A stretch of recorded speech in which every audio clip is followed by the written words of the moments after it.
if you have driving test anxiety issues, this is the best advice that I can give you. Try not to focus on your confidence, because a lot of times people talk about confidence. So what's confidence? How does one gain confidence? I've never come across a person who's just confident by nature and they didn't do much to gain that particular confidence.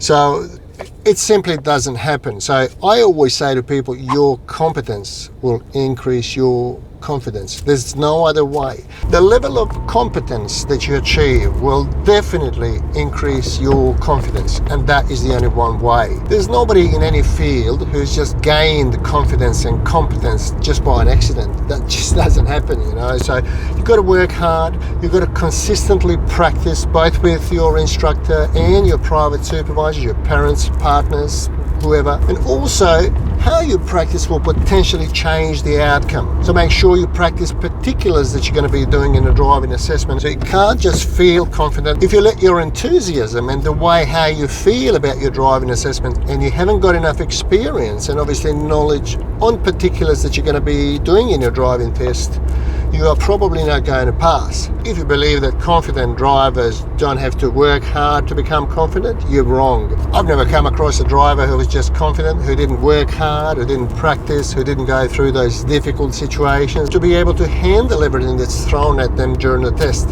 In one of the upcoming videos, I'll be speaking about some mental exercises specifically for people who can drive.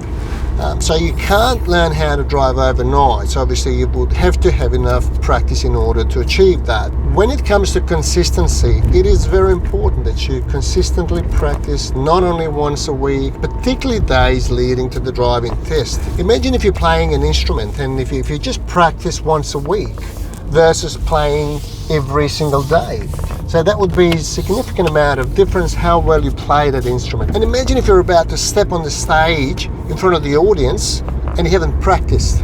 You'd be shitting yourself, wouldn't you? So it's the same scenario. So if you haven't practiced a lot days leading to your driving assessment, it's very likely that you're not going to be able to satisfy the criteria and pass your driving assessment. So if you can't overcome driving anxiety issues, this is certainly one way to improve it. Repeating what you need to do, driving literally every day for at least 7 days leading to the driving assessment.